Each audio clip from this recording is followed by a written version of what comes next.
We will call the meeting to order. Okay. And since our guest is not here yet, I think what we should do is just first note in the record that Sasha Weinrich is participating remotely, and we can see her and hear her. So, so far so good. Knock on wood. So what I think we should do is maybe review the minutes while we're waiting for Andrew and see if we can get out of the way. So we should just have one set of minutes. Check them out real quick. Do we have minutes? Yeah. We do. They're in here. Okay, I just can't find them yet. Oh, you printed that out nicely. Actually, Okay. Oh, Andrew. All right. Oh, I see them. second to the last one. Okay. All right, so I was stuck. So why don't we spend a minute reviewing the meetings, and then we can jump right to our previously scheduled programming.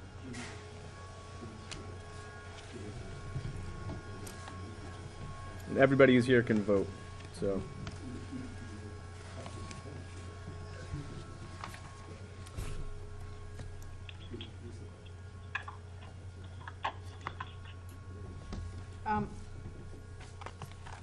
CNMDC. Oh, yeah, okay, good. With the revenue.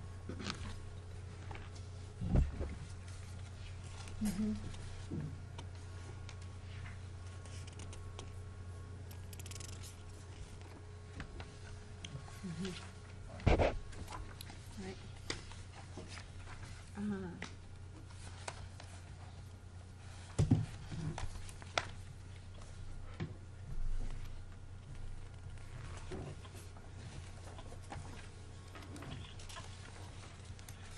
Is everybody ready for a motion? I move we accept the minutes for, let me find the meeting date. September. There it is, September 27th, 2016, as written. Second? Thanks. All in favor? Aye. Any opposed? So it's unanimous, we approve the minutes. Okay, without further ado, we will introduce and hear from our town manager on the master plan. So Sasha, just tell us what you can hear and what you can't. So. Yeah, could you turn me so I can see Andrew? That would be Yeah. Thank you. All right. Hi, Sasha. Okay. There we go. Microphone there, I think. I'll throw this up here so she can. This is the audio. Oh, great. So. Thank you, Two- everyone. I really appreciate it. Two-part technology. That's great. Yeah. I like it. Well, thanks for the invitation. I know that we're about to begin another discussion about yet another fiscal year. It all sort of blends together after a while, but not as a criticism, just because the periods of downtime seem to shorten, right? We get out of town meeting, we take a couple of vacations, we get in the middle of a drought, and then we come out of that and we're heading into budget time. So obviously the prep work leading into the budget is always helpful, I know, for the Finance Committee. Tonight I was invited to talk a little bit about the master plan and master planning process. I will not be long. The town funded through the operating budget what will be part of the total cost to a master plan. Master planning process is actually a planning board function. It's identified under state statute, under Mass General Law, Chapter 41, Section 81D.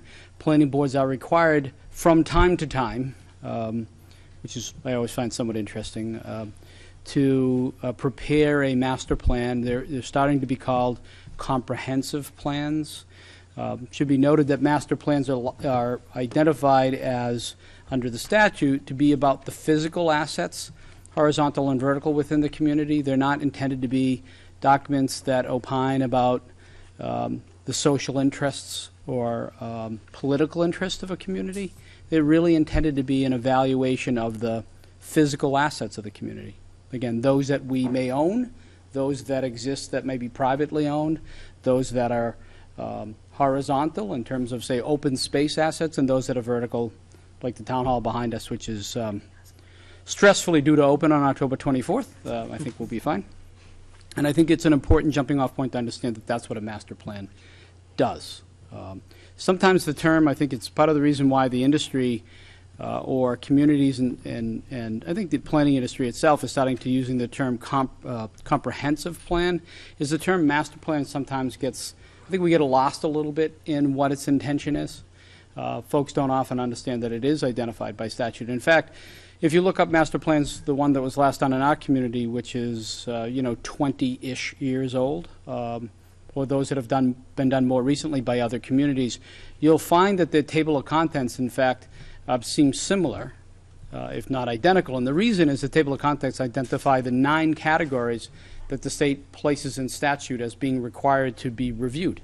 So it's not by happenstance, it's not fortunate because, or good luck because the consultants are probably the same 10 or 12 consultants that do the work. It's the fact that those consultants understand what the statute requires, and the statute's very clear about those categories. I'll read those categories for you very briefly. It should state goals and policy statement which identifies the goals and policies of the municipality for future growth and development. Not just goals and policies, future goals and policies that relates to future growth and development. Land use plan elements, what identifies present land use and designates the proposed distribution location and interrelationship of public-private land uses. That just really means to understand the assets you have and trying to think about what's going to happen with those assets moving forward. There's a housing element, as you'd expect. There's an economic development element. Again, these are not mutually exclusive elements. They're intended in some way to be integrated. Again, remember, the audience is the planning board, ultimately, under the statute. It's very clearly their jurisdiction.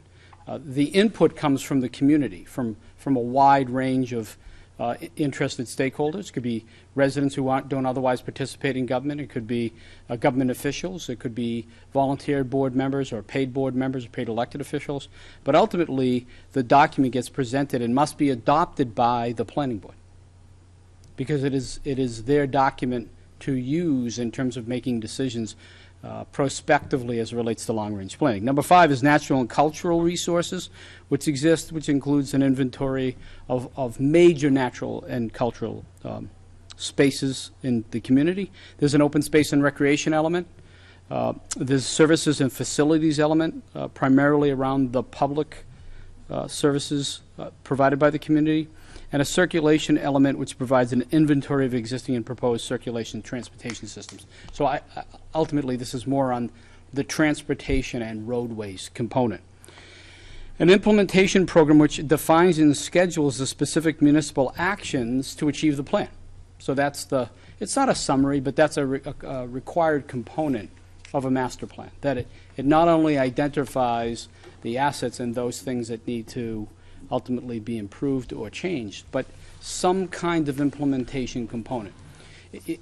Although in the industry it's common to think of master plans as 10-year documents, they're never 10-year documents, in fairness. They take too much input and investment by the community to ever be done every 10 years. You'd always feel a little bit like I mentioned the budget cycle where you start and you never seem to end. If you're committing 2 to 3 years into a master planning effort, and it is that long a process, then if you could imagine getting everybody sort of back engaged in that, even 7 years after that 3-year period, it's just not practical. And quite frankly, although the statute has been around for quite a while, with all communities in Massachusetts, and North Andover I think is a great example of this, the changes in master plan between 1910 and 1950 are one thing, right? We can talk about the population growth in this community.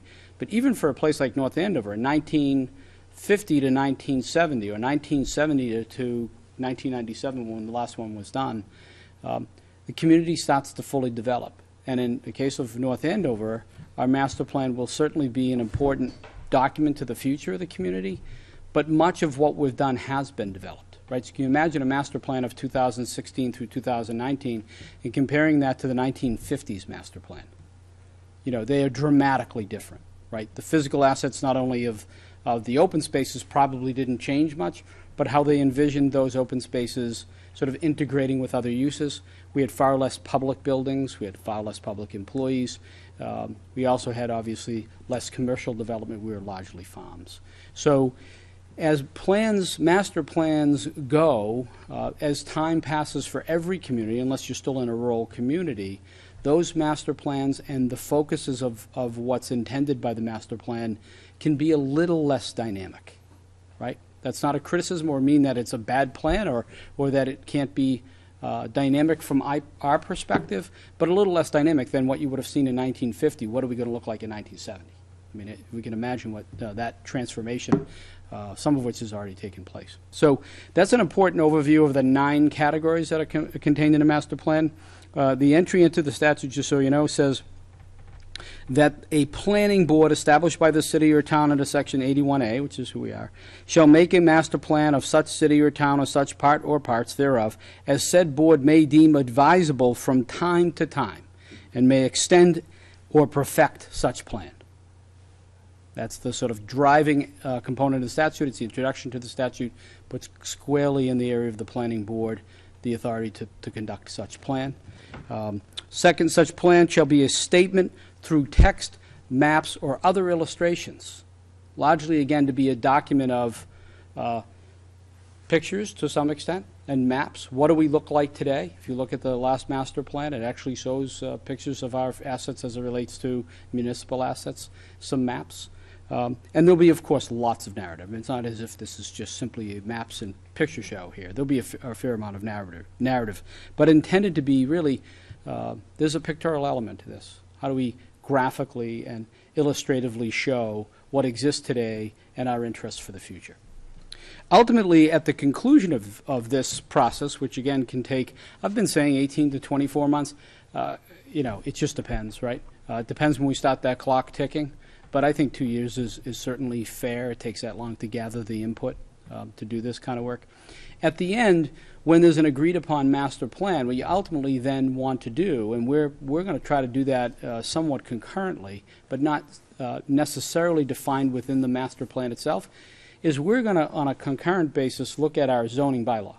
Because ultimately, since most of this is about development, then the question is, if I develop a 20-year vision of the community from a largely economic or physical plant development perspective, if it's not public entities, but it's, say, private entities, does the bylaw enable the master plan to become successful?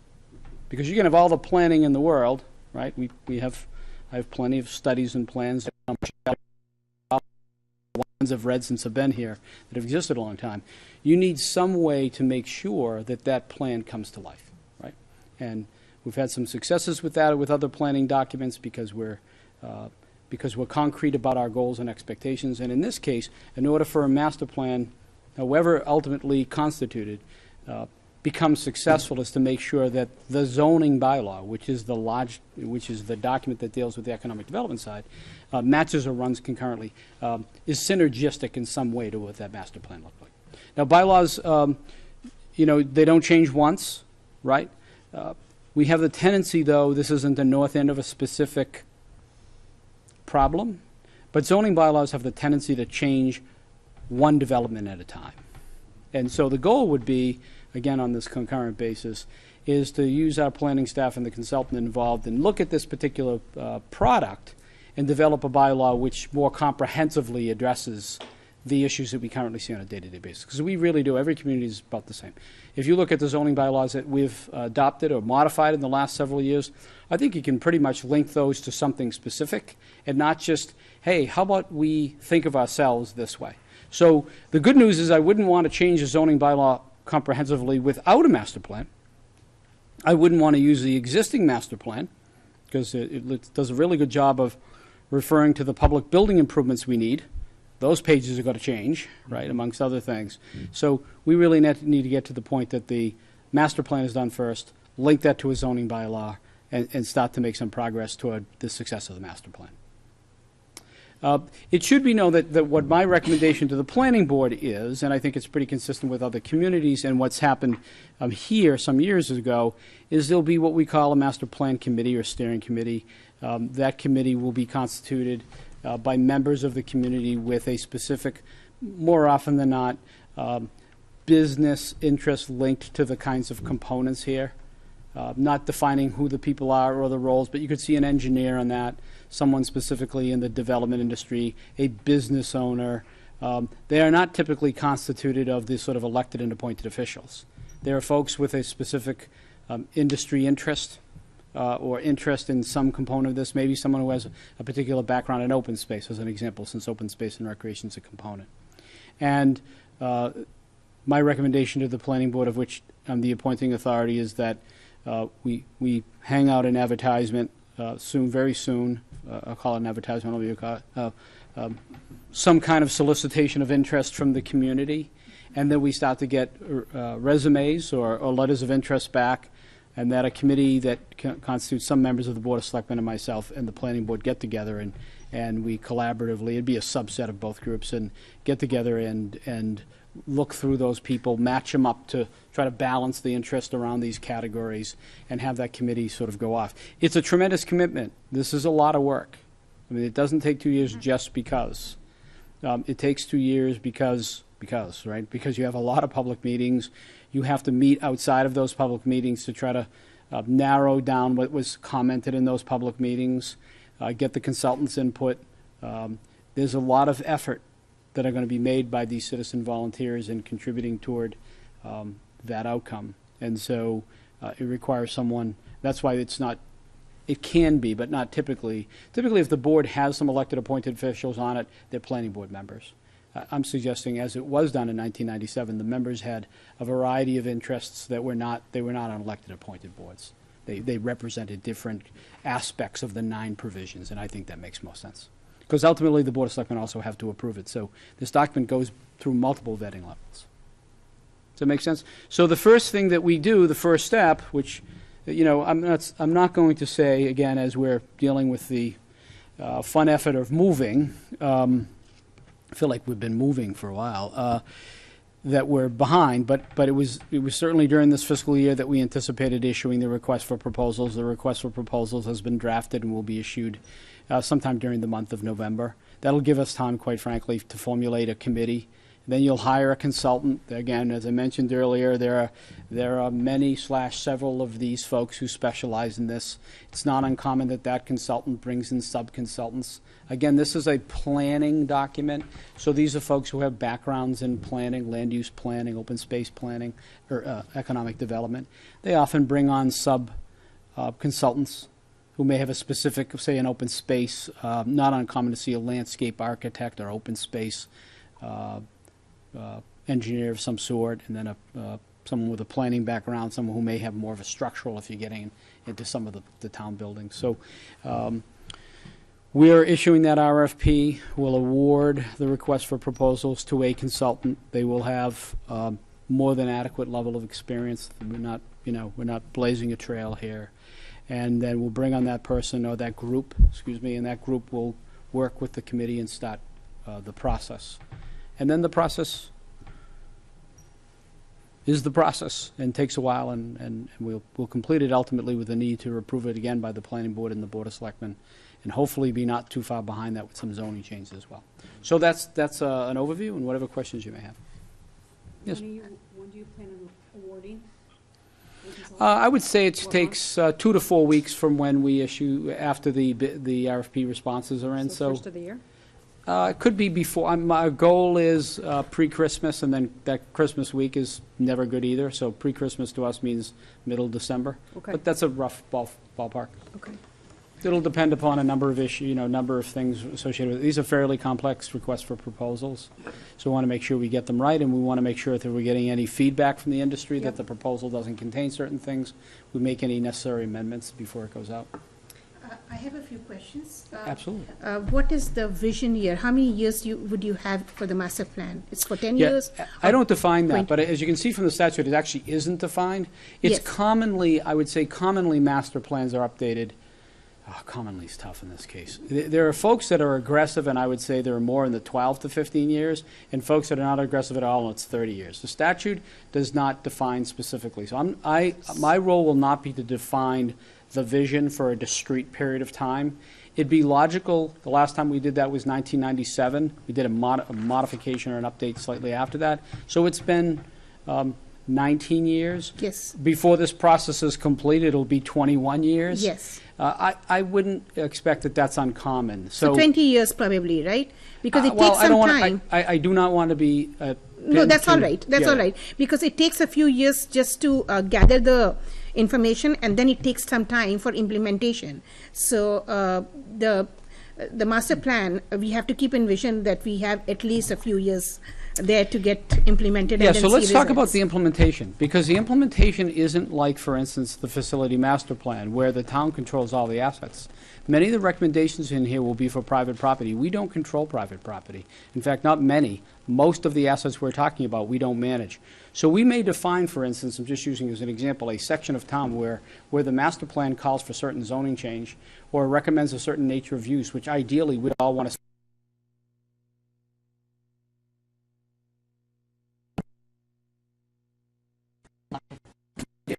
It's not going to happen. It's really good. It doesn't mean that that vision is ever implemented, because in that even 1,000-foot stretch of whatever, and this is all hypothetical, you may have 10, 15, 20 different business owners.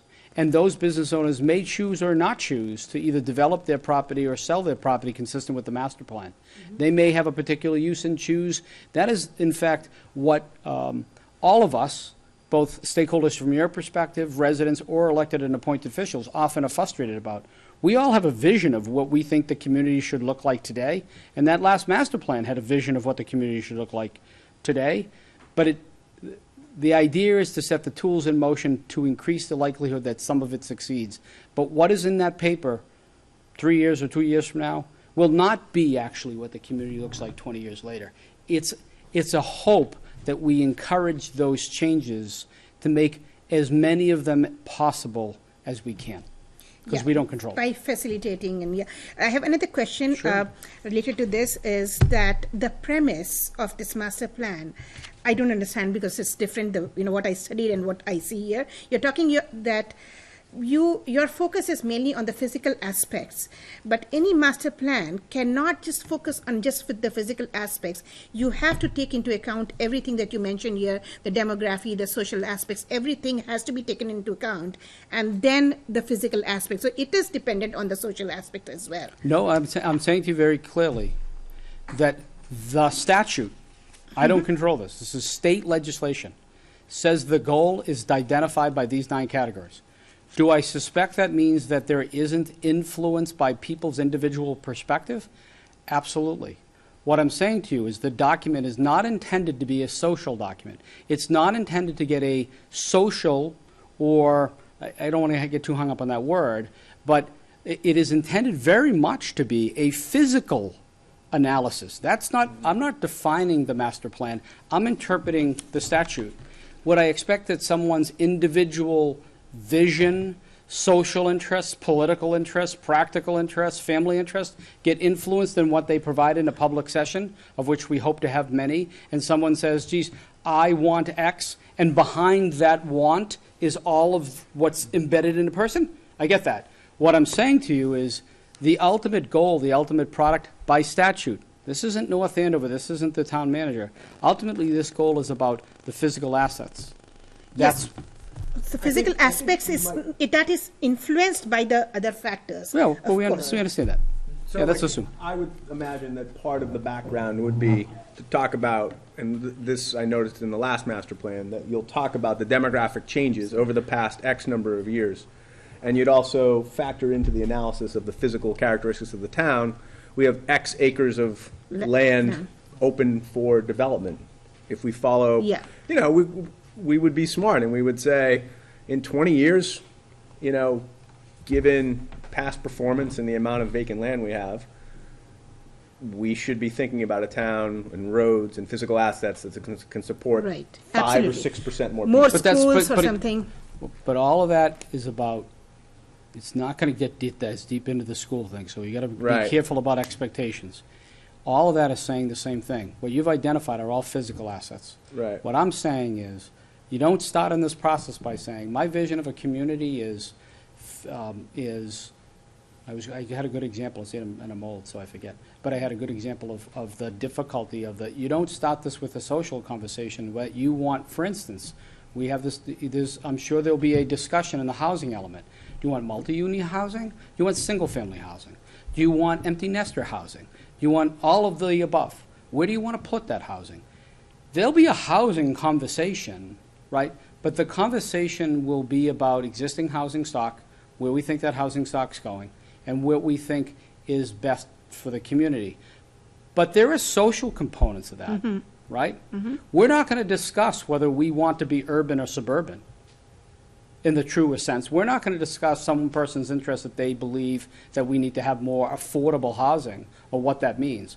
We're going to look at the inventory, this process, again, which is driven by an independent, well, largely representative committee, is going to take the input from residents, some of which will have an opinion that we need more dense housing stock, and some will believe we need less dense housing stock.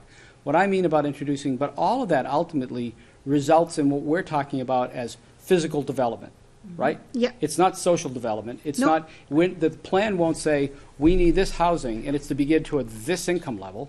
It'll say, the community believes that if we're going to have cluster housing for empty nesters, this is a preferential spot for cluster housing. It's close to the senior center. I'm just using examples. It's close to the senior center. We have a lot of folks looking for, they're getting out of the four-bedroom hip colonial, would love to stay in town, keep them in town. We don't want to move somewhere else.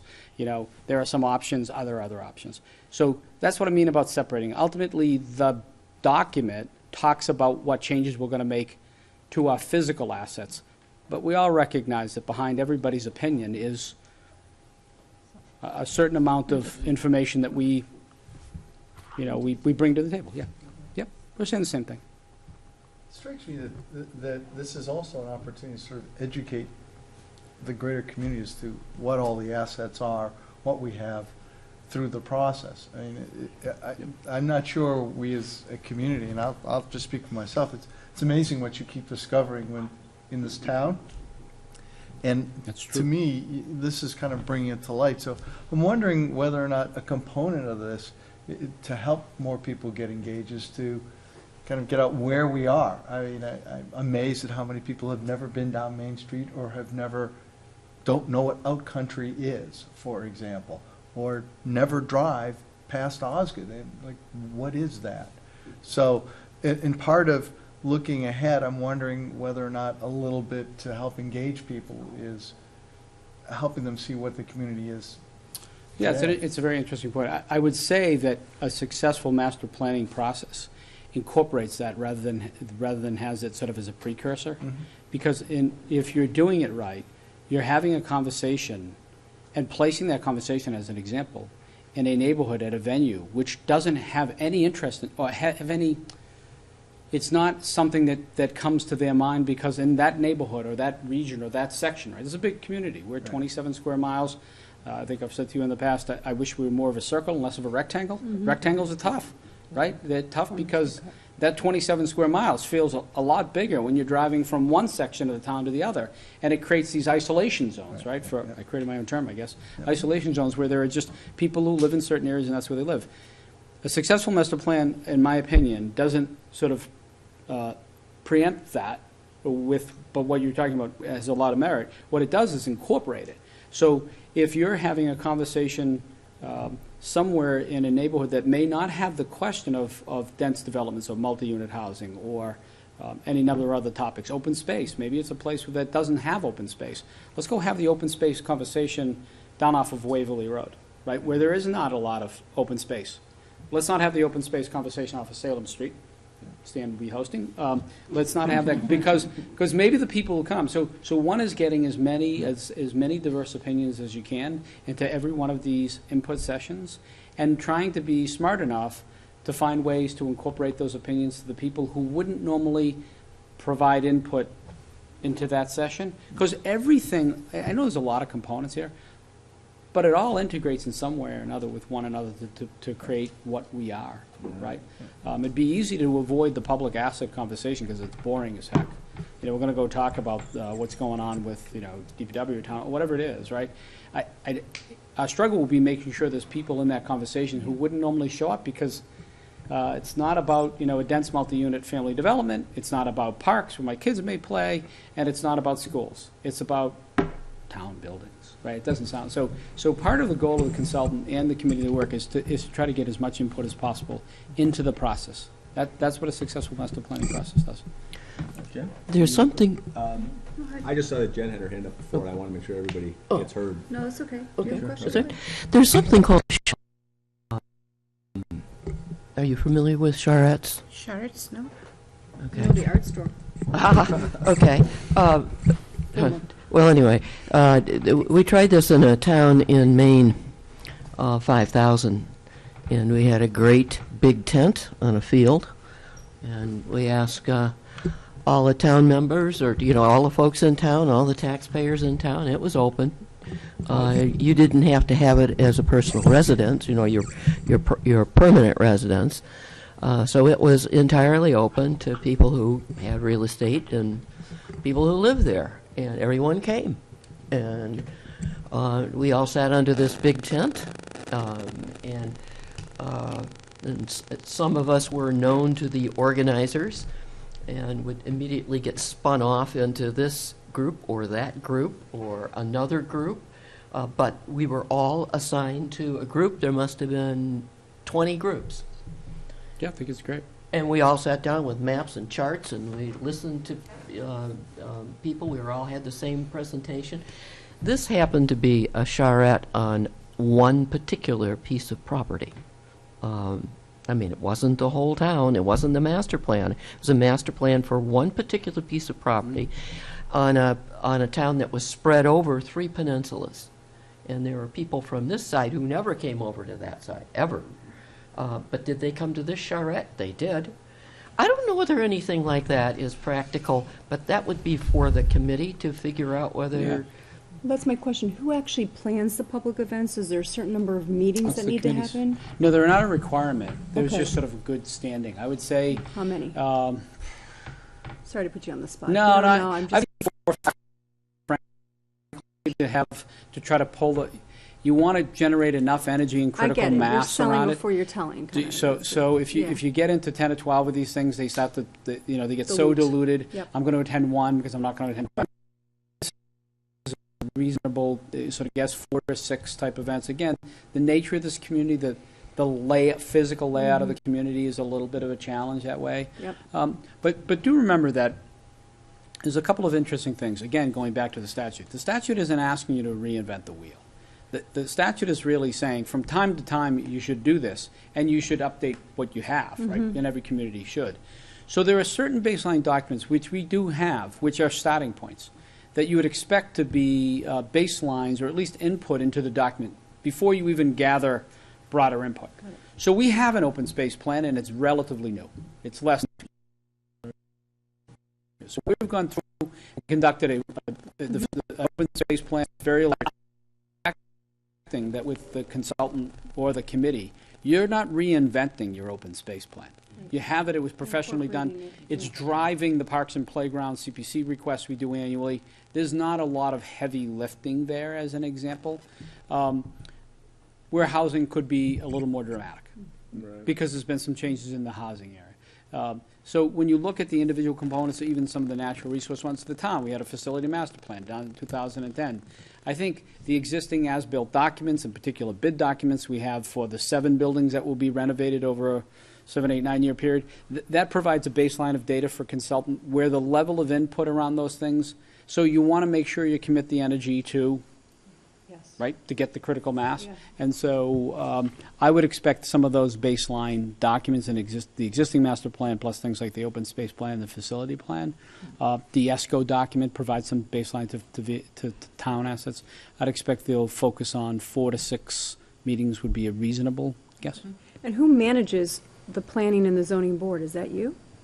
There's no one manages the I'm not criticizing the question. Because I'd love to. No, I'm not going there. Different problem for a different day. You signed up for it without I only get paid so much. No, so the planning board is an appointed board, and I'm the appointing authority. Okay. The zoning board is an appointed board, and the board of selectmen are the appointing authority.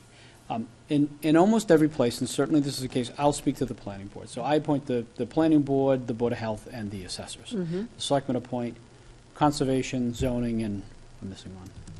No. I'll remember. Anyway, so planning boards and zoning boards, as they should. I would say zoning boards are largely, they are boards of appeal, as you would expect a court system. Yes. So you go to them when something the building inspector said was not what you liked and you thought you needed It's an not appeal. proactive as much as. Correct, Yeah. yeah, it's reactive, right. It's more,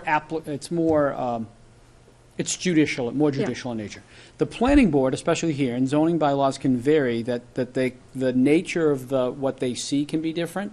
Here, our bylaws lean planning board. So there's what I'll call quasi-judicial piece of the zoning board and the traditional planning board stuff.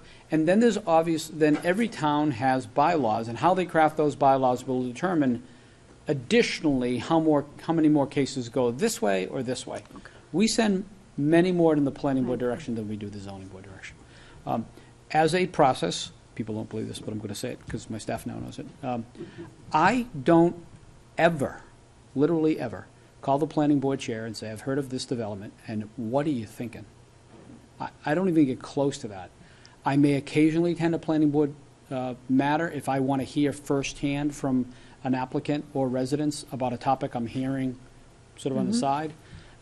My job is to hire folks who have a vested interest in interpreting the zoning bylaw and living out the master plan, and leave them alone to do it. And I have truly never in my professional career, I don't think so, called in a planning board member and said, where'd you go on this? It's just, I don't view it that way. So what we do is that from a staff perspective, I have a director of community and economic development. He has a staff planner and a planning director. That is staff that works for me. That is the staff that largely supports the planning board. Okay. So in terms of getting the materials, providing the background, providing the professional insights as to, because most of the planning board, they're great, in fact, they're meeting right now.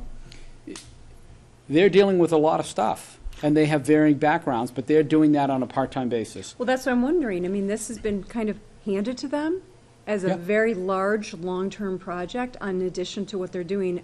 Are they open to it? Or did Oh, they yeah. embrace the Absolutely. idea? Do they have a choice? Okay. Sure. Oh, yeah. No, This is they're a very big much. deal. I think what happens, and this isn't to this planning board, my experience is planning boards, although have really two, I believe planning boards have two functions. The function which is literal within the bylaw, and the function that the planning, visioning piece. It's all too common because these are volunteers attending very busy meetings, some of which last multiple hours, that we don't get to the visioning piece because we're so busy on the compliance Right, piece. North Andover is not at all alone. This is how this is sort of, I'd hate to say standard in the industry, but it's how it works. So the good part about the master planning process, part of the reason for the statute is it's saying to the planning board, hey, by the way, we're not implying this is one of your jobs. We're telling you this is one of your jobs. Got it. My role as the appointing authority in this case, as we've done now, is to say, if you haven't remembered this is one of your jobs, I'm reminding you. And I'm going to ask for the funding so you don't really have a choice. But they are Yeah. absolutely No, supportive and I on board. understand. Yeah. Okay. So that's the relationship. The good relationship here is because we have that professional staff, the planning board really relies on that professional staff because those are people whose profession is economic development and planning. Okay. That's the relationship. So the projected population and those things are taken into account for future.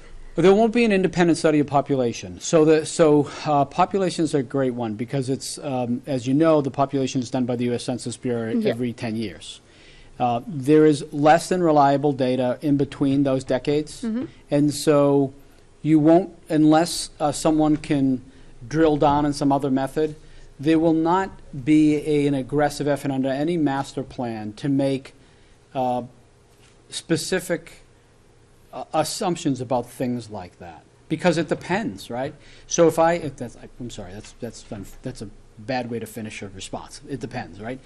If we take existing parcels today, which are covered by what's called 61A, say large farm parcels. 61A means we have a first right of refusal because they're farmland, and under 61A, we're allowed the first right of refusal because they don't pay the same taxes as does regular development. If someone goes to sell that and the town chooses not to exercise this first right of refusal, and you have 100 acres, and that 100 acres becomes 2,000 units, I know I'm being facetious, but 2,000 units, then that is one community, right? And if that farmland remains farmland for the next 300 years, that's a different community. So the attempt is to say, here's what could happen, but not to necessarily make projections. The projections will be the result of master planning and what aspects of that planning become a reality. What I would expect the consultant to say is, if this kind of piece is developed as retail, then you're not going to have any residents, but you have traffic, and here's the impact on your life safety entities and public works, because retail does have an impact. They pay taxes, don't bring residents, but they bring other people. But if you went residential, then you have this impact and it means this. So there won't be a projection of population, but I would certainly expect a conversation that depending on the nature of the development, there'll be a different impact on the community. Does that make sense? Did I answer that correctly? Yeah. But it's not sort of a, let's go off and project where the community is, because I think there's too many moving parts to that. So there is, again, so we are looking more at a physical development, physical assets. So we do not, or do we also keep in mind the economic development of the town, and then based on that we translate that into physical development. So, so economic development, if we look at it, do we look at how to increase the revenue of the town? And if that has to be increased, then do we need to bring in more businesses, set up some industries? Do we keep those things in mind and then allocate land for that? We can't, well, first of all, we don't own the land, so we don't allocate land. Well, but I want to make sure that everybody understands what the sort of, so I would just say that it's, yes is the short answer. The longer answer is we don't drive that. So if what you just said, you say at a meeting on economic development, I want to add more revenue and I want that revenue to come from economic development. Well, that's the beginning of a conversation. It's nowhere near the end of a conversation. Because there isn't, we every day talk to businesses. We don't bring businesses to town. Businesses bring themselves to town. What we have to try to do, and we've done that, it's not like we haven't done it, we have to continue to stay fresh about the ways that we can encourage that, as an example. And we do. And we sometimes change the zoning, and sometimes so we have regular conversations. We are actually very good at having a conversation with a developer or a business. The mills are a great example. We're going to end up with over 1,000 employees in that place, in the mills. In addition, on the east side, on the west side, the employee growth in that, it will overwhelm what we lost when we lost Snyder and Converse. I mean, that's how successful that is. That's an example of the community meeting with developers, individual owners, and saying, okay, how do we work with you to bring that about? So I would say that your comment mentioned at a session on economic development would lead to a whole bunch of comments about how to facilitate that. We all want 114 to look better, provide more jobs, and provide something, right? I'll just leave it at something, right? But so didn't the 1997 master plan, and so didn't the 1970s plan. In fact, the 1997 master plan shows a picture of the Stop and Shop sign saying opening, I don't know, it says opening somewhere in about like 1998, right? It shows that as an example. We're not going to, I guess what I'm saying is, we're unlikely to disagree in many of the categories that are in the 9 components. It's not going to be disagreeable. It's going to be trying to drill that down to specific ways to facilitate that. And so we're saying the same thing. So I'd expect your kind of comment to happen at a meeting, and someone would say, well, where and what do you mean? Well, I mean specifically in, say, economic development corridors, 125 and 114. Okay, what do you mean? Well, I want to bring business there. Well, there is business there. Well, it's not the business. So you then need to take that general premise and bring it down to details, and then attach ways to improve the likelihood. Yeah. We've done a plan, by the way, on the 125 corridor. I brought in the leading expert in planning in the Commonwealth. His name is John Mullen. He works at UMass. It defines exactly what 125 could look like from Sutton Street to the Haverhill line. It includes a series of steps to try to help improve that, as an example. Some we've done and some we've not. But that plan, even circulated to prospective businesses and to people who are currently selling their property in 125, has not yielded a new business or a single job.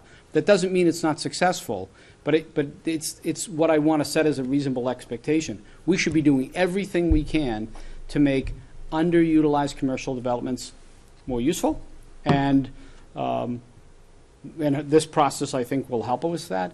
But it starts with your kind of comment made at a meeting and then getting really into the details. Right, Yeah, right. you're right. So this master plan is not necessarily the catalyst to her point. Interesting Yeah. question. I don't Well, mean to say that yeah, this is a hope big so. undertaking Exactly. of improving the master plan. That's exactly my And I point understand was. what you're trying to do is manage our expectations indirectly on maybe Yes, revenue I think that's exactly opportunities. correct. Okay, And I hope every expectation is met. but is this the I right just want to make sure. Yeah. angle? I'm not questioning that we should Yeah. do it. Is it the right angle? It's, no, if by that, and I know you don't mean this, but I will use your question to No, make go a ahead. response. This is not the panacea. This doesn't make the community what you want it to be. Even if 5,000 people show up under the tent, and I'm not surprised they identified you as one of the people, not surprised, Karen. But anyway, I didn't comment on that earlier. But this is not that document. What this does for all of us is it engages us to have the conversation that we talk about, Yeah. or we talk about, but we don't talk about. And it does provide some workable steps from there. It's not a panacea in the sense that you still, it's feet in the street. Yep. If we develop this master plan of general or even universal agreement and it identifies we're focusing on economic development, that's a good place. We, meaning, I'll put me at the top of that we in our organization, I want to add every dollar of additional economic or commercial revenue we can. Why wouldn't I? Right.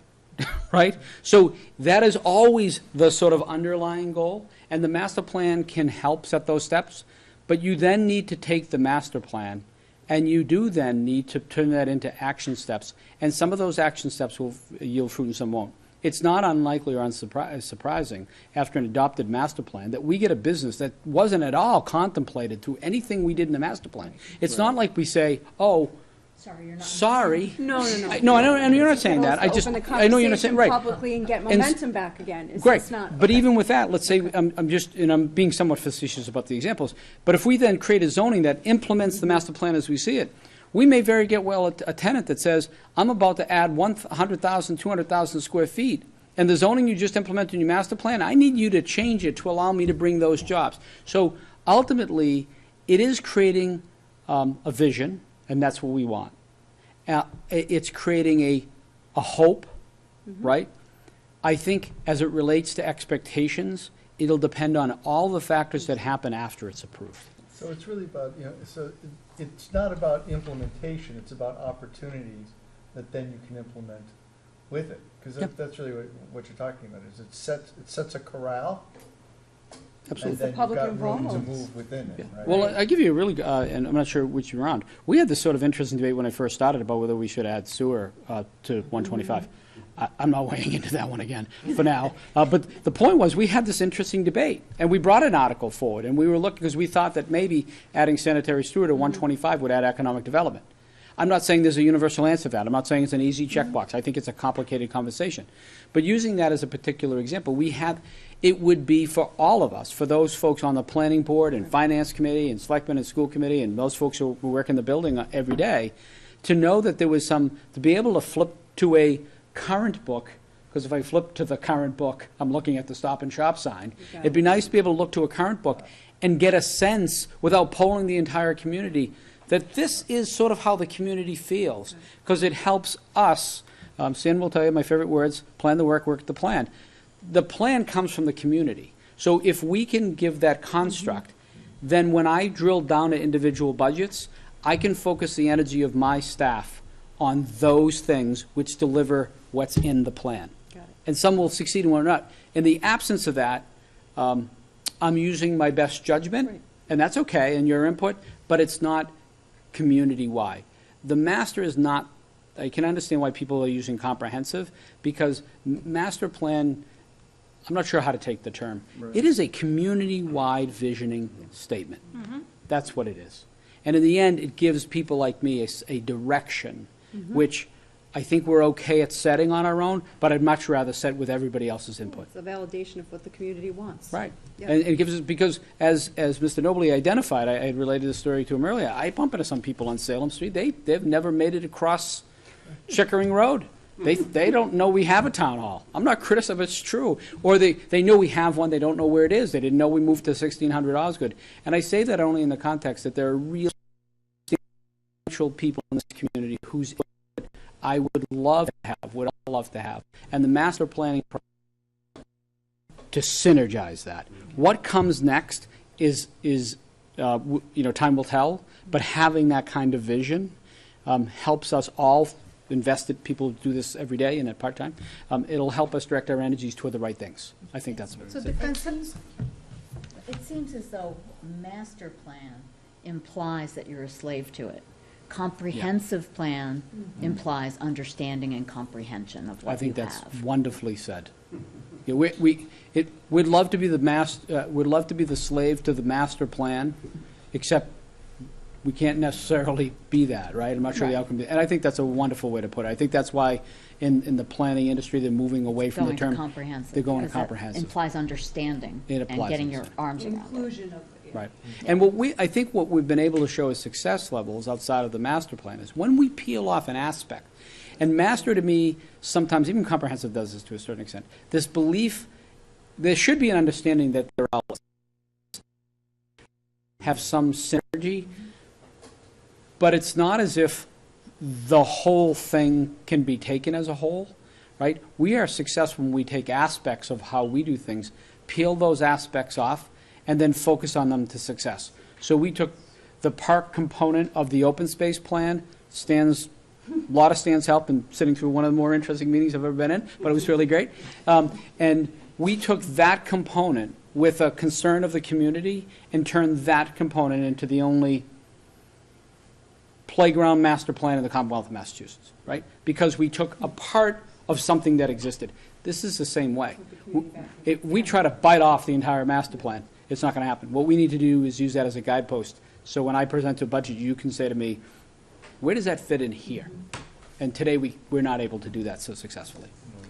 so the consultants that you have hired or are you going to hire? They will be the result of what's called a request for proposal, which is a Proposals. public procurement process. So the consultants, are they going to be doing surveys or what methodology are they going to adopt and what will be their scope of work?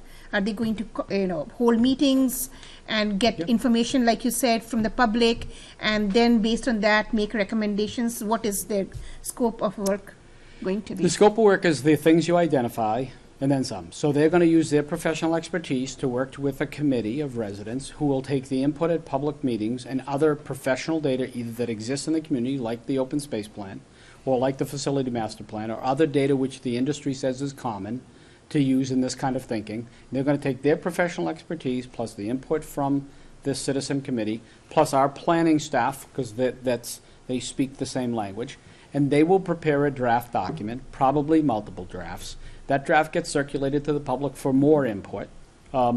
It's an iterative process, and their job is to articulate what the committee and the residents have said, and for folks to review that to make sure it represents what they said, and ultimately to produce a document that is called comprehensive plan.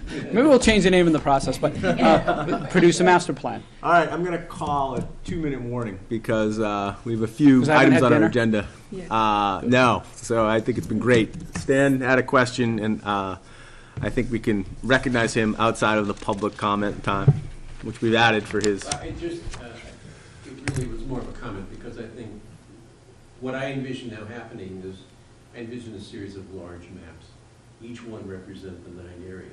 And I can put them on the wall, and I can walk around and look at land use, I can look at transportation, I can look at public facility, I can look at all of that and start to get a vision. And just what you were saying, if I overlay those conceptually and then peel back the layers, that's just what you were saying. But I physically see that as maps on the wall, and we can all look at them. I think if you look at the And walk around the room and say, oh, I get this then relative to that. And well, I would expect at least initially, those maps will be in individual sessions. The goal will be to take your reference to a map, right? And that's why I think the statute, interestingly, when first developed, talked a little bit about talked about maps, and there's a lot of narrative here. But the illustrative part of this is very relevant, because some people, quite frankly, envision things in that way. So these would be individual sort of break-offs, and then ultimately some decisions made about how you put that together, and then a review of that. Does that integration, right? What were those books when we were kids where you peeled back one piece of cellophane at a time? Right. That's how we learned the body parts, I think. Yeah. What are those called? Sort of like that, but not really. Somewhat like that. And then it just starts with a baseline that we do have some data. We're not starting at ground zero, right? It's 1997 and anything that's been done since then. So as-built drawings in places, if you notice in the book, in the master plan, there's a physical inventory of our utility assets. Right. Right? So now, again, a physical asset that has no real sort of social, political piece, it supports the rest of what we do. Right? Now, what's the condition of our physical assets, those kind of things. I hope that helps. I know that it's... That's great. Thank very you. helpful. Very that much. helps. And I appreciate Very the questions. They helpful. were great. Yeah. Good. We'll No, keep that's you great. informed Thank you very much, anytime. Mr. Miller.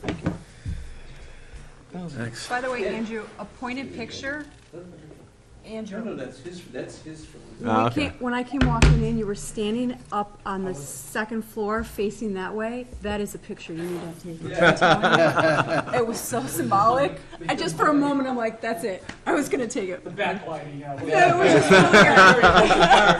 just really good. Really good. Congrats. Bye. Okay. All right. Very good. Okay, so next, I think we can move to item C, charter schools, and question 2. The reference material we use for that is sort of the FY16 amount paid to charter schools. That was forwarded in an email from Assistant Superintendent for Operations, Mr. James Mealy, which lays out since 2008 the amount that the town has paid out to charter schools. We gather this information as sort of in a backdrop to consider the question of question 2 on the state ballot on November 8th, which would lift the cap on the number of charter schools in some areas, which has been taken up by several school committees. I have, in my research, I have not come across a finance committee which has weighed in on it. That doesn't mean that it hasn't happened. But I think we can look at the data and we show sort of peaks and valleys from the high was in fiscal FY08 and we had $142,000 going out of district to a low of $49,000 in FY12.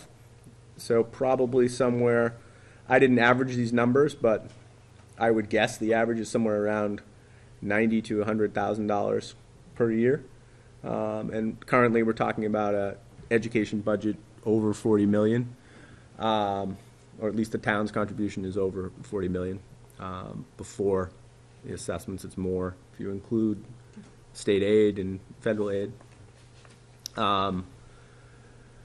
So I think that's my preface to sort of this question, and then I'd open it up for comments from the committee, and then we can talk about what we would, any potential action we Yeah, would the like to reason I have. asked Bill to research this is because he's, knows politics, can read it, and I can't. And I didn't necessarily want our opinion on it, much less to understand what the impact would be if it was voted yes or no on the overall budget for public schools. So I didn't know, how large the numbers would be if it was voted yes, I believe is the comment. Because if it was voted yes, and I was confused by the rhetoric, if it's voted on as yes, that would mean there would be less money going to the public schools, is how I interpret it, and I wanted to make sure I interpret that correctly. That is correct? Okay, but if it's voted yes, and there's less going to the public schools, what we're talking about is these These average of numbers these sums. increasing. Okay, To be clear, if it was voted yes and a charter school opened and we sent students to it. Yes. Then there would be less money in our. because we don't get the 70 reimbursement. Got it. based on the number of students sent. So their Okay. tuition would be directly taken from our Chapter 70E Okay. state allocation. All I want to do is, thank you. But just because it passes doesn't mean it's going to be. I understand there's a series of steps after. Right. I mean, there are charter schools in neighboring, there are a number of charter schools in Lawrence, and I would, if I were, and in Haverhill, so if I were, I have not seen a breakdown of which dollars are flowing where, which That's students are okay. going to which ones, but. The example that came up a couple of years ago was opening a charter school in Andover. Right. And we did research on that, and as part of their charter application, they projected an enrollment for a high school, a total enrollment of 450 students, of which they estimated they would get 5% from North Andover, which would be like 23 students. Their tuition per student was $15,000. So if they would have gotten their 23 students from North Andover at that rate, our Chapter 78 would have been decremented by $345,000. So at the high school level, does that mean that would be like 3.5 teachers, or some big number? I mean, so is that proportional to 23 students? That's, I think the problem is it's sort of a fixed versus variable cost problem. Right? You just can't proportionally downsize based on the 23 students. Right. That's where we really run into the problem. And also the other issue about charters is when a new charter opens, the first year it's open, no money is taken out of any of the sending districts, 0. And then there's a sliding scale, so each year thereafter, more money is started to be taken out. So it's 0, 20%, 40%, 60, 80, until it's a full amount. So the answer, no money will come out of school budgets if you open a charter is only good for year 1. Right? So that's where the argument is a little bit vague, the discussion is a little bit vague, and how we add this to that. But it would have an impact, and, Andover was very concerned because it had an enormous impact on their budget. They were thinking about 250 students at $15,000, so it would have had a multi-million-dollar impact on the Chapter 70. Right. I have a question. So if a charter school opens in a town, kids can come from any other town to that school? Correct. Oh, Right. okay. So if a child goes from one town to another to attend that charter school and the town has to contribute because of that, then what about public schools there? I mean, private schools. If a child attends a private school, do we still need to? No, I mean, private schools are a saving grace to the public schools in these towns. Like if all the children who are being educated in the private system came back tomorrow, we would be in serious financial straits. So because of the, basically, We haven't built out for them to come back. Right. no. But do we give And tax historically, we've discounts? always had that. Do we What? give tax discounts to those? No. If you go, you pay the, for example, Tuition I mean, the and clearest example would be like St. John's Prep. It's a sectarian school.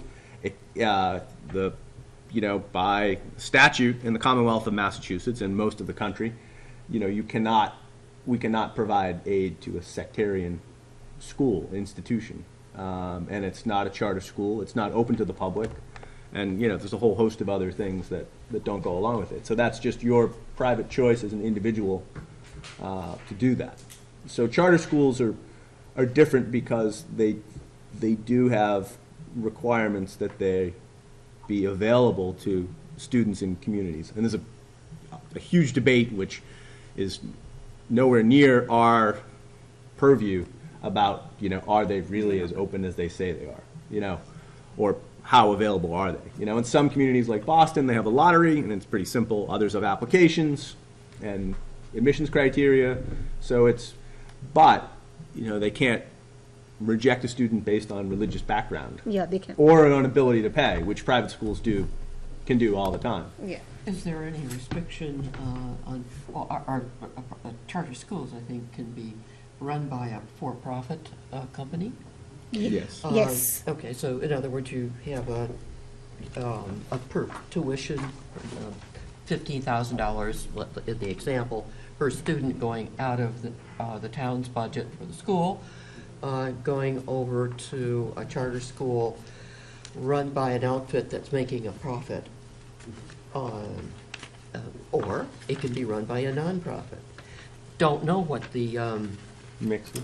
don't know what the mix is, don't know what that, potentially, what the merits are of either arrangement, but I think we should all know that it's open to that type of arrangement. So I guess kind of pulling it together, within our domain, finance committee, look at finances, if you do the simple math on this, at 68,000, that's 6 students, roughly. So in terms of sort of weighing in a discussion here, we just say from the mathematics of it, that's not a factor for our consideration here, but I think it's good for the public to at least be aware. As you say, there's a lot of sort of hazy information out here as it relates to North Andover. This is that's right now. But I think what Jennifer's saying is that if it passes, does that open us up to more liabilities? Well, and then, Absolutely. and then Yeah, so, it does. That's all I So, wanted to yeah. know going And into it does, this even bill. though the That's all. ads are saying, gee, it doesn't really, what you're saying is, after year one, it sure as heck does, and it continues to more and more. Absolutely. What's the And that's an reason? important thing for the community to be aware of, and Yeah. us as a finance committee to be Yes. aware of. Okay, well, is that 5 years, did you say? 5 years out. 5 years, Yeah. and when it's At fully 20. phased in, So it You're could be taking a the whole very donut, significant- yeah, And you have no control over what that tuition is. No. yeah. Hold on. Oh, right, okay, so, Thank you And for the- that. And I think from a public policy perspective, some of the studies released over the past few weeks, which I haven't read like the crosstabs on, but in general, in the state of Massachusetts, since the creation of charter schools, it has not had an appreciable effect on pure per pupil spending in districts. It definitely means some of the money is moving around, but it has not slowed the rate of increase in per pupil growth. In cities like Boston or Springfield or Lawrence or Lowell, Yeah. since most all the public school is funded by the State. state anyway. Right. Right. It's It's not coming out of the taxpayer's pocket like our school, right? So, I mean, we have to make up this difference if the state doesn't provide any difference for their public schools. I didn't realize that. It's, like in Lawrence, it's like 90%. Because the state. Yeah, I mean- Like, So Yeah. So, Okay. it sounds good, right? But they're already paying the money anyway. The state's already funding the public school system in Lawrence. Anyway, so you gotta get that data, you gotta look at that data and say how much is actually provided already by the state to fund the public school system in Lawrence. So if you put a charter in there, it's like, Yeah. it's out of Right, one because it's pocket already into state another. funded, not. Stan, am I right? Were you saying that the charter school gets to set its own tuition? Okay, so there's no ceiling their on that? charter- There's no cap? Their charter also comes with conditions and is capped. So the whole charter school premise is that you put together a charter and you bring it to the state and you say, is this okay? And there's an approval process. And then they give you sort of a leash and they'll say, we're going to monitor your performance for 5 years. And so in some senses, and it has happened, it hasn't happened all that quickly, but a charter school their charter can be yanked and they can be dissolved much easier, But in that charter, is there a There's ceiling? there's a goal, On and there's the also tuition? there's also sort of operating things. So Yeah. I don't know the exact mechanism, but I don't think that I think that there's, certainly review of everybody's expenditures. I don't think it's the fact that you can just say like, hey, my tuition's X $50,000 per pupil, and But this is agency review. Are these reviews done by regulation? Are I the regulations don't know written, enough. Or do we just do an I don't know agency enough. review? Mechanism in the Department of Education, the State Department of Education that deals with all of this and reviews and regulates and monitors and controls Yeah. charters and uncharters. But it's Right. reduced to words and CMRs, code of, Yeah, yeah, yeah. okay, fine, rather than something that's done on If them you're interested, orally. I could send you the charter application from the Andover experience. Oh, I'd like to see it. As an example of what a charter school application looks like. Right. And that would give you some idea of how it Process. works and what they say, that sort of stuff. Just Thank you. I didn't mean to open a can of worms. No. we're I good. think it's. No, I think it's we're a good. useful discussion. It Yeah. certainly has, potential effects on the Yeah. on the funding of the Commonwealth. Liabilities for, I think it's okay, probably we did enough just by mentioning it, because I think wading in kind of on a public policy matter that's that far afield might not be Yeah, wise. exactly. Other stuff. Okay. So the next item on the agenda is the review of expenditures. And when I put together the agenda, I didn't think as much about the physical environment we're going to be in, because usually we're in a room where we can project onto a screen and kind of all look at the same thing. But I think it's worth, and I know that's going to be hard to do if you're not looking at a spreadsheet, in terms of, like, I'll be able to look at the spreadsheet that we have printed out in front of us and look at some of those things in terms of what's growing quickly and what's not. And I unfortunately can't share that. You know what I did with that? You reprinted it, great. Well, I. that was smart. Smaller would have been better. Yeah, smaller. I used Yeah. Preview to take a screenshot Yeah. of it That was smart. and then shrunk it. Yeah, and I should have done that. 'cause Got this it all is- on one page. Yeah. Listen, we all know what's going up. Right. Right. I'll share. That's a good analysis there, man. Thank you. Yeah. This is the first page. like I that? It think, was very starts up technical. here. So, And this is the second page. as we look at the different categories, we can see where things are. I mean, if you look at a whole, general government has grown by 19% over 6 years, which is a pretty low rate of growth in that whole category. Public safety has increased at 24% over that many years. And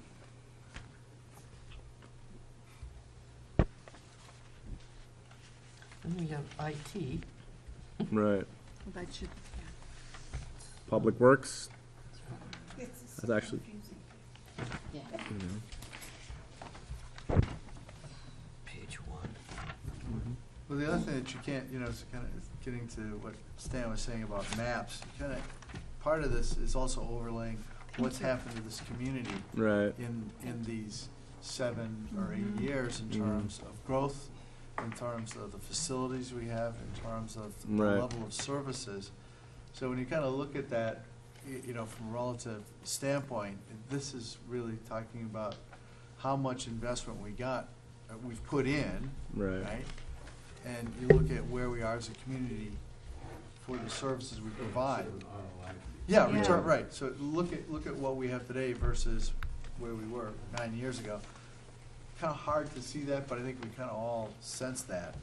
And what's the other thing that stands out is there's nothing here that we went crazy on. In other words, it didn't happen because all of a sudden we're going to plow $1 zillion into this department or that Right. department.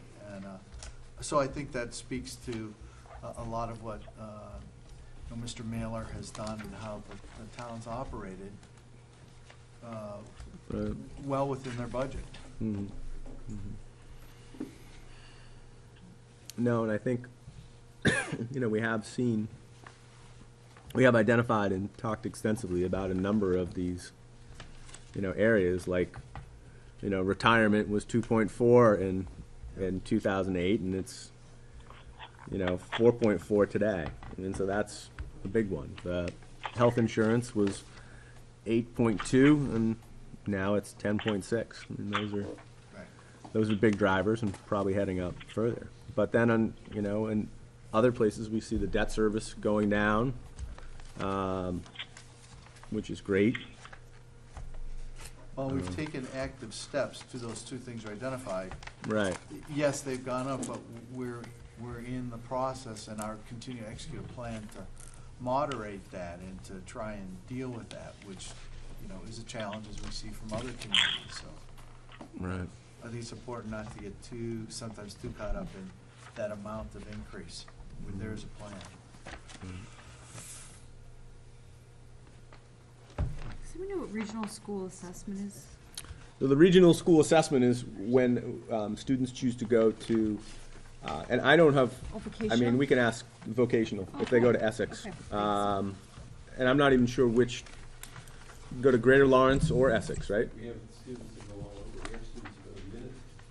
So it's anywhere, okay. Wow, If it's based on the program. program, so Mhm. we cannot provide the specific program that they feel that they need or will have. And a vocational school, that they can go there and get. Wow, I didn't know that. Just like charter schools. Am I reading this right? This is 112, emergency management? So, this, Yeah, from Sorry, just 19 to ask- 40. are there zeros for all-day kindergarten and special education, because those are rolled up into the master education number? Yes. Okay, Yeah. so instead of breaking those out, okay. Right, because the full-day kindergarten was funded for the first year by a Right. special appropriation, and then after the next year, it was rolled into the general, and it resulted in a higher reimbursement There's a line item, But the from the state. reimbursement rolls up to that The education line. reimbursement, Okay, yeah. that's fine, that's all I want. tiny thing, but you see the 112. So we need more detail on the education. Any other, do we have any other questions on the general? I mean, I think one thing you definitely notice too is that we have made, and this is, I would say, partially been a concerted effort over this exact time period, is to increase the amount of shared services. And that really gets to, efficiencies and synergies of scale, that now we have an IT department that oversees, networking over the entire town. We have a facilities department that oversees townwide facilities. The build-out of town hall will be Right. much more efficient, because everybody's in the same location versus Right. first. So we'll see that. I mean, Yeah, we're gonna start to see the ROI of all that. and I think too, one of the things we should really focus on this year and look at when we talk about OPEB is increasing the number of full-time employees, making sure that we should be asking very hard if we're going to have a 20-hour-a-week position that's going to vest and carry with it a 20-year health insurance liability. It's not a great, we could get two, if we have a full-time position and they vest and they're getting health insurance for 20 years, that's great, 100%. So you're saying it's more beneficial to have a Full-time full-timer employees than a group of than part-times? part-timers. Yes, Because when you vest, you vest, Absolutely. and you vest for the whole thing. yep. So, And that's, the town has, Andrew has that focus as well from an HR perspective? I mean, as everyone starts to come together in buildings and, okay. right. Yeah.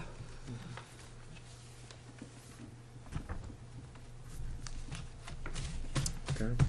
So the IT increase that we've had Mm. looks significant, but is that some sort of upgrading that drove that? And now we're getting more to like a maintenance and we'll see a leveling off of that? Is that?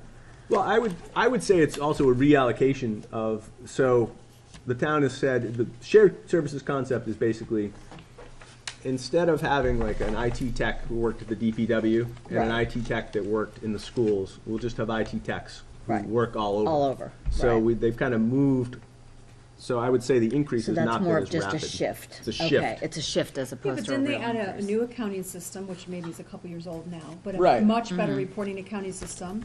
They added And that was a- emergency services technology, right? And a lot of those are CapEx investments, so they're not in the operating budget. Oh, sorry. But from a personnel perspective, I Yeah, mean, sorry. most Right. of what we're looking at in the spreadshit is Personnel. personnel. Personnel, And yeah. so from a Yeah. personnel perspective, they're gathering up those Right, they're people bringing- and functions, and they're probably, municipal Yeah. government is a little bit takes more time, and there's more bureaucracy, because it's all public, and it's all subject to appropriation, yearly appropriation, as opposed to kind of quarterly readjustment. And so I'm sure there were years when there were people who had nothing in their title or their job description about IT who were doing IT. absolutely. And so if you looked at the percentage of their time, Yep. that would be Yep. really the question. So it's more of a shift than. Right. Than an And actual then, increase. I guess you would expect over time that we'd get better at implementing IT, Oh. and the rate of increase, I mean, that's what we should keep an eye Training on. and adoption. I mean, Right. listen, they're just adopting. You have Right. to give it at least a year or two. Right, so over time, that should sort of stabilize. Absolutely. The rate of increase will slow on the personnel side, I would imagine. Mm-hmm. Speaking of that, did you folks get invitations to join Joyce Bradshaw's LinkedIn? Yes. Yeah. Yes, yeah. I don't think I did. It was? What? I was hoping she adopted that line. Oh, well. She's got lots of friends. All right, so what else, I mean, I guess, what I'd like to say in terms of how I would look at this is, let's be thinking about this as we go into the next phase, which is budget planning and preparation, and we're thinking about what's going to be coming down the road in the operating budget, and then in that. Also, I guess the very last thing before public comment would be that we do have to talk about our schedule a little bit, and really the purpose of looking at the expenditures, like we talked about in the last meeting too, in terms of we have a meeting or two that we could use to sort of do a deep dive on a topic that concerns, the larger Which ones thing, are- when we're not reviewing a the budget budget or or yeah. or doing something like that. So I would say as a committee, if we want to point out a couple of those things, and then we can talk about the timing. One thing that, as you're going through this, and it literally just occurred to me when we were talking about, what is most of this comprised of? It's personnel. And we talk about departments, but really, what connects all that, kind of the tissue to all that, is, what our personnel policies or what HR is. And, we've never actually asked about that, but yet doesn't that drive a lot of this, particularly just this very simple calculation about, two Part-time part-time, versus full-time. I wonder if that's too, kind of off the center, or whether or not that's something valuable to the department that comes through who's pretty much status quo. Would that be valuable, you think, to have You that mean like discussion? the development of the staff and the Just org tell us- and the, Just tell us about it, because it feeds into everything. I will say, there's been a lot of announcements of people being, joining, and I'm just, Does that, Yeah, well, this is new, and we had the HR, we had HR. Kathy Darby. We had Kathy Right. Darby. Okay. I thought that was extremely interesting, her department, and I think as a result of that, having Kathy, She had we HR. somehow got on that computer list. I think that goes out to of the whole, hires. it goes out to the whole town. It goes but- out to the, Yeah. oh, we because also- I signed up The through the email town for system. all the emails for everything, so I didn't know. Right, and Yeah. so I think. She's head of HR for Yeah. the town? yeah, she said. Okay. And so I yeah, think exactly. we're getting half the equation though, because we don't get I'm in facilities, so I get the termination email every day. Oh, So I we didn't don't get the other part of that. We don't get the, I'm getting the happy We don't ones. get the people that are leaving. We don't get the we only people get who are the leaving. People that are coming. no, I'm saying I'm at a job at work, like Oh. in my day job, Should we get the the one people I get who are paid for. leaving? I don't think she sends it out. unless it's not you. Oh, that job. I know. Yeah. But, yeah, I don't know, No. as you say, we had her in kind of talking about the department in general, but I'm wondering whether or not some of these things, because it does kind of tie into Right. OPEB, it does tie into Yes, it does. some of these other Well, pieces. yeah, I think it would be interesting, and maybe in a sense to have Well, I would like to know. Kathy and Ray and to talk about, like, we have a personnel policy, We also have negotiating points Right. that we will want to marry to a CBA. Yeah, but I also, a bargaining I agreement. don't know if they could speak to this, and it might be too soon, but I would like to know what the planning is for the staff and development of them. I mean, listen, they are going through massive changes with technology. They're going through changes of working in the same location, so there's some synergies and some overlap. I wonder if they have also, are working on a master plan for, I call it recalibration of people when I work with companies. But Yeah, I mean, I think don't that would be think it directly allude to Andrew. that. I think that would be Andrew? Andrew, because I'm sure he works with Kathy to make sure that the training is appropriate, but I think Andrew has been the one who has kind of the CEO of the town organization. Andrew's been the one To know when they're too lean, they need more who's staff. been the one to sort of shuffle. I mean, the departments will also prepare their own budgets and have their own asks, but I think at the end of the day, Andrew has been the one who's been most active in transferring positions. You know, for example, transferring out of his town manager to the town clerk, transferring out of the accounting department, and things like that. So I think, we could certainly. So you're saying We could Kathy certainly ask. come in. Yeah, I think we should, but I think we should spend some time Okay. and develop a comprehensive, I think it'd be worthwhile to articulate Have a list of specifically questions? what we're Yeah, okay. trying to When's find our, out. if we're not doing next week's meeting, when's our next meeting? Do So- we have one booked? We have not, because of the town hall changes and Yes. uncertainty on the timing, And election. we just booked up and then the election. So if we want to sort of close this expenditures topic with, Okay. Yeah. with Oh, yeah. agreement. So if we close the expenditures topic and move to the, and then topics question and kind of move to the calendar. Yeah, So point number one, we have a meeting scheduled for next Tuesday, which is a bad time for a meeting because of early voting and the fact that town hall is in the midst of moving. They're going to move the day before. They're going to move the day before. So we had a request to cancel that meeting in consideration of the extraordinary demands on the town staff, all right. which, if it were, my sole prerogative, say, yes, we should reschedule. Because I don't think that's a good, I don't.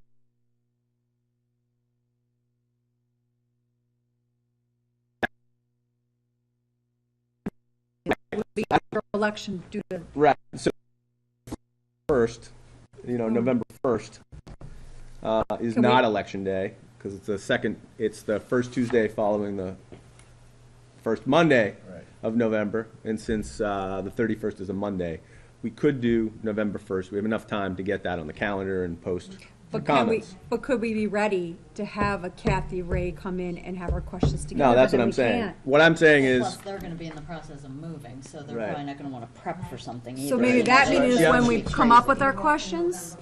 right, but I mean, I They're not think, either? Oh. I think, That's fair. So I'm a couple weeks ahead of you thinking this through in terms of, so we can't meet on the 8th. And then we also have Veterans Day, which I'm not sure. That falls on a Friday this year, so that's, I guess, 11th. neither here nor Yeah. there. But we have Veterans Day. I mean, if we're trying to stick to Tuesdays, we have Veterans Day. And so really what we'd be talking about is we don't meet again until November 15th. 15th, Yeah. which at that point, and then the week after that is Thanksgiving.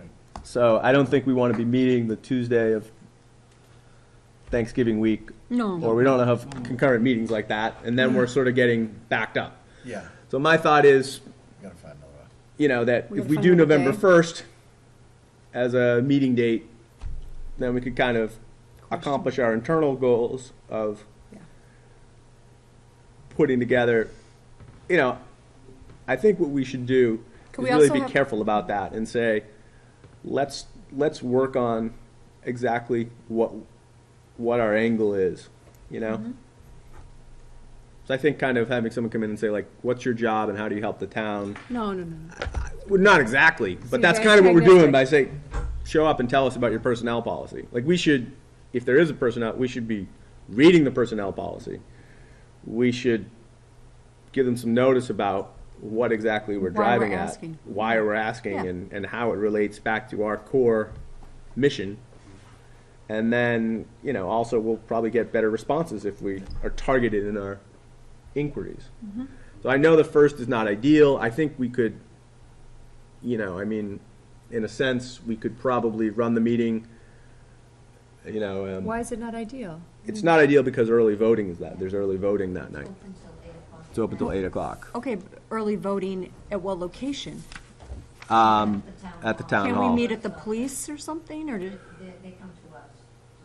Right.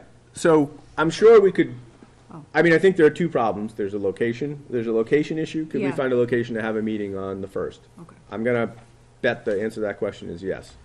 And the second question is, Angela works in the clerk's office, so she could be, working on early voting, and that's a consideration.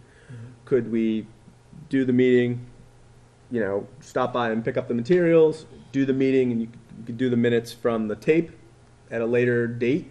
I think that's certainly a workaround that could get us there. We don't have a requirement to We have. never have her here. We have a requirement to record. We have a requirement to record, and we have a requirement to have minutes, but they don't tell us how to take the minutes. Or when. Yeah.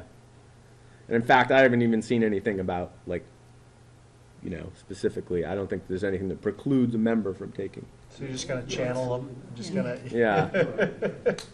Are you okay with that if you're not here? To then do the minutes? I'll do I'll do the best I can. It's always easier when I'm here. Right. No, Yeah. we Get a understand. better general sense of, Right. Mhm. Yeah. And we can't do it, well, during the day doesn't matter. It's the whole day, every day that week. Right. But I would just say, let's have a meeting on the 1st. Okay. Let's have a meeting on the 15th. Yep. Or, Yeah. we could just take another approach and say, actually on the 17th is, we should look at the budget calendar too. The 17th is a Thursday, but I Yeah. believe, But I like it, it's gonna be very easy to get all of a sudden behind.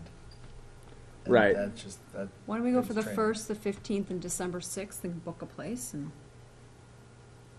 right, so we're there, we're booked. Yeah. you want November 1st? 1st, Yeah. 15th, and December 6th. right, It's 2 weeks between each. right. Any more, it's too Yeah. much. Any less, we're behind. Right. Probably.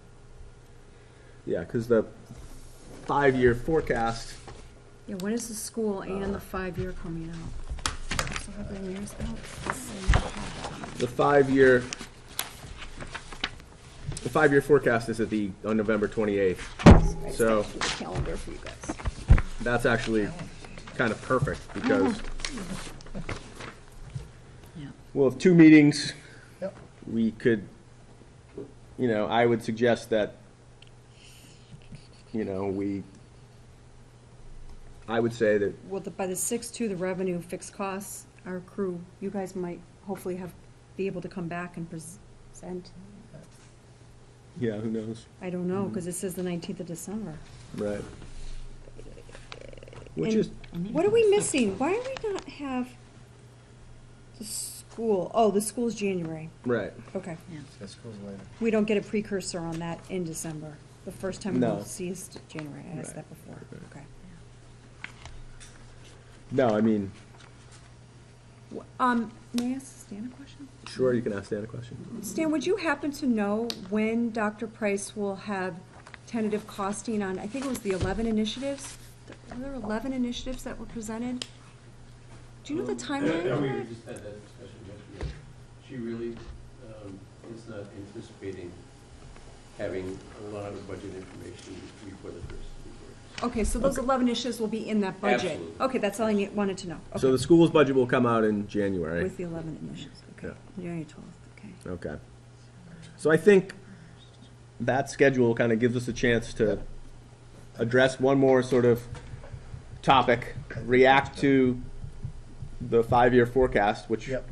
is on the 28th, and Yeah. which, I think is important for us to attend because it, definitely lays out the fiscal landscape over the next few years. And that gets us kind of before the holidays. We have a meeting December 6th. Yep. That may be our last meeting in December, and then we come back in January, and it's, Steam it's ahead. CIP time. When you said November 28th, that's a meeting we will be going to? When he So that's presents a meeting- the 5-year? 5-year finish. That's Yeah. the one. That's to the Board of Selectmen. He does every year, and So we I should be try to on it. attend. We Yeah. should be on. I've attended the past few years. So that would mean, really, in theory, 11/1, 11/15, and 11/28. We have Right. 3 meetings in November. Right. Well, I mean, We could always, you can watch the Selectmen's meeting. You don't need to be there. I think it's just important backdrop, Yeah. kind of think we should. to, everything we do because. Would you mind if we went? What? No, We can No, just it's a go and public sit, meeting. right? Yeah. yeah. It's a public Okay. meeting. I might think be a we good talked idea the to precedence just of go and sit. joint meeting to Yeah, right. be there. That's the only question would is make 3 that meetings in effort. November. Are we okay with that? That's Right. all. Well, I mean, for those of us who can do that, it would probably be reasonable to, I think we need to show. Okay. Okay, so we're good from there. either physically. The other Oh, meeting, I wanted to hold on mention one this one second. too. Sasha's trying to talk, but we can't hear you. We put you on mute. Hold on. No, we didn't put you on mute. I'm on mute, I'm sorry. Okay. Is the 28th a joint meeting, or are we just going to view the presentation? We just view the presentation. So my point is, like, we could watch a recording, we could watch it from our comfort of our own homes, or we could go. I usually go as a symbolic sort of gesture. Well, if we don't go or not watch the recording, then when do we see the 5-year financial forecast? He has to come and present to us then? Well, no, I'm just saying that, like, I don't think it makes any sense for him to present twice under No, I any know, that's what I'm circumstances. saying, but I So I'm don't see saying, anywhere like, where he if has he's to doing, present. Yeah. essentially the same presentation, Absolutely. I would Yeah. just say, let's go there. I mean, I don't have a problem. I could ask Dick if we wanted to do it as a joint meeting, but they have other items on their agenda that have to be covered. No. So we could ask, but to me, it doesn't, the only thing I'd like to be able to do is ask a question or two about the 5-year plan, and that usually is not sort of ever been a problem. So we'll just make our best efforts to attend. Right. Okay. And then the plan is not to have a meeting for him to present the same materials Right. again. There'll Right. be enough of us there. That's what I wanted, Yeah. okay. Yeah, and he also puts the 5-year, at least like, so the spreadsheet comes out in his draft budget book. Yeah. So that information gets out. It's kind of the No, I commentary. just want to be clear to Right. them that there will be no expectation that we'll have Andrew come in and present the same material again to us. Right. Because last year he did. That's, yeah. Okay, thank you. Okay. So it's beneficial to know. Okay, great, thank you. What time No is that problem. meeting on the 28th? What time is the Board of Selectmen meeting? I think they meet at 7, but I'm not. 7. Yeah. I'll look it up and I'll just, okay. See that, Okay, so we've, Got that. so I don't think we need to record anything. We'll just, we're meeting on the 1st, 15th, December 6th. Yep. And that's, okay. probably as far ahead as we can plan at this moment. And That's then, good. That's Yeah. good. and then in December, as we're looking towards the budget calendar, we can sort of map out where we fit. I'll map. I know I promised that, so I'm gonna.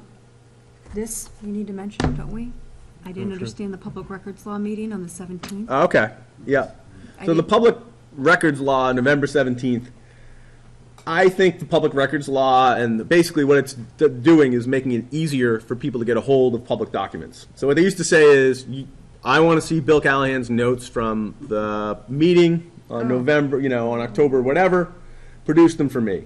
And towns would say, that'll be $10,000. And, basically, yes, it was a public record and it was open, but you couldn't kind of get a hold of it. I would say in general that the fact that our deliberations are posted and all our materials are there, in terms of what a public record is, it might be worthwhile to go, probably, the one habit I'm trying to make sure I break is, allegedly, I guess, what we write down during the meetings is a public record. So that might be the only thing, part of what I think we do that would really be subject to it. But I think it would be more, and again, any email we send in connection with our job, Right. whether on, we don't need to get into email servers, but, But, you know, any email that we send on, you know, whether from our, about the business of the committee is, you know, a public record. So whatever system it's on, it's a public record. Secure and insecure. Right. So always assume that you're writing the headline for tomorrow's Trib. So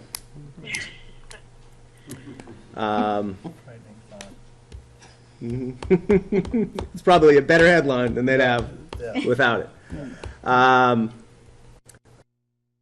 would say that, you know, that's November 17th at the middle school from 3 to 4:30 and 6 to 7:30. We would go to the 6 to 7:30 if we were to go, Right. And so optional. it's optional, but we'll push the meeting out. You know, the meeting flyer has been sort of pushed out to people, and you're more than welcome to attend. Yeah, I've But- already but I- signed up for it, so I mean, I'm gonna go. Mhm. So I don't think it'll be too bad, and we can have a report back. Yeah, yeah. Easy enough. One more thing, I'm gonna do this again. People to speak with us, Eric on economic development. I know I did that last year, and if it's not a good thing, then we won't have him come speak. I think it's a, you know, No, if fair it's thing to not talk useful, about. No, I think it's fine to have him come and speak. I just think my thought is we should say, once a year, we want to hear an update on sort of the economic development in town. Yep. And whether we want to do that when he comes and talks about his operating budget, or off session, or whenever. I just think we should be, that's true. you know, so I think it's fine to do it. If we want to invite him and have him, I think he'd be happy to come. And, you know, he's always been very generous with his time. And I'm sure he would, you know, come. I just think we should No. have that conversation once Once. about business, you know, Let's do it in business. this- in the And so if we want to late do it in winter, the spring in connection with his budget, when Yeah. we'd be there otherwise, we could do it now, and then in the spring just say, what's in your budget? Well, plus that might be nice too, because then some of the, theoretically, this master plan. Has been or percolating. comprehensive plan Yeah, is starting to roll. Right. So, you know, little check-in opportunity. right. Cool. Okay. All right, so I guess, for homework, I would say what we should be doing is, we have questions about the town personnel. I think remembering that, you know, we will discuss this in public, that doesn't preclude us from preparing items and submitting them over email, as long as we don't discuss them over email. So, you know, whatever your angle is on what we want to find out about the town personnel policies and collective bargaining, how that works together, we could just submit over email, and that could be our, you know, put it into one list, and that could be our sort of task for the next meeting, is to go through that. Channel them through you or Jen or? Yeah, you can send them to the whole committee, and then, Okay. you know, we can all see it, we just can't We cannot comment on discuss it. it. We can't discuss it over We'll just email. compile it into one. We can compile it. So before we hear from anyone regarding that item, can we be sent the personnel kind of policy or some kind of policy that's in place, or is that publicly available that we could? Yeah, if there's a policy, For that meeting? yeah, everything is publicly available, so I will, yeah. I will own asking for the, Yes, you will, because Personnel how you policy. ask will be very important. right, So, Thank you. All right. yeah, I don't want to do that. okay. So that's on me, I will ask for the policy. Okay. All right, now I guess, anything else before we go to public comment?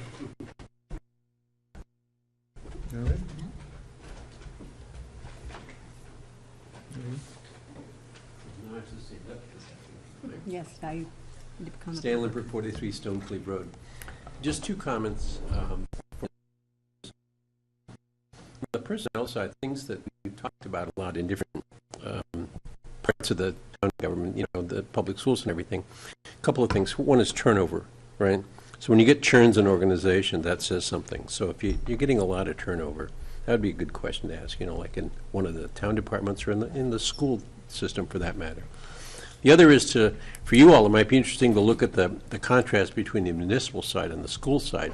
On the retirement, the town pays retirement here, but it doesn't pay on the school side, but what does it pay and what doesn't it pay? How's the difference? Because the big bulk of the labor is on the school side, but a lot of the costs for other things are on the town side.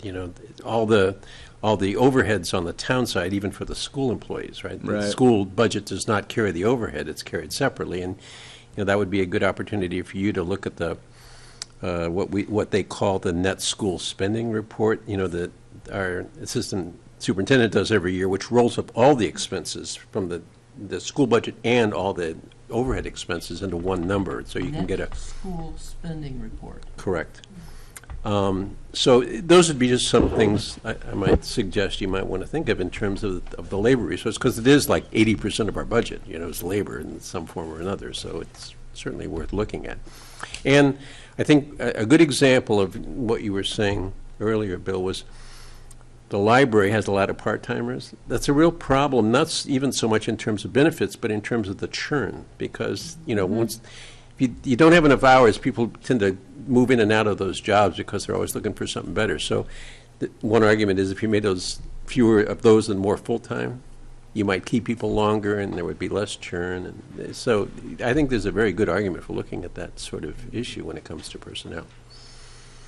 My other item to put on the list is debt service. And I think you all are sort of in a unique position to help us with that. I'm specifically thinking about debt service for projects beyond the current facilities master plan. We have that. We have that nailed. I mean, that's easy. We're all over that. Okay. So I'm just, I'm just thinking, what's the capability there? What's the opportunity there for other projects in facilities master planning part 2, which could be schools and all of that. So that would be my request, is to have you help us all think about that and say, what can we afford? No, I mean, that's, since it's it's a schedule, so that's easy peasy. Yeah.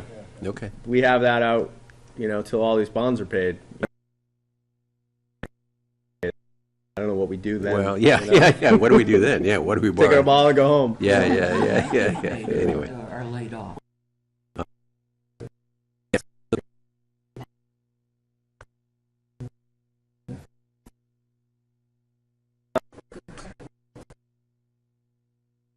Questions before we? Any motions? To adjourn. I second the motion. All in favor? Aye. All opposed?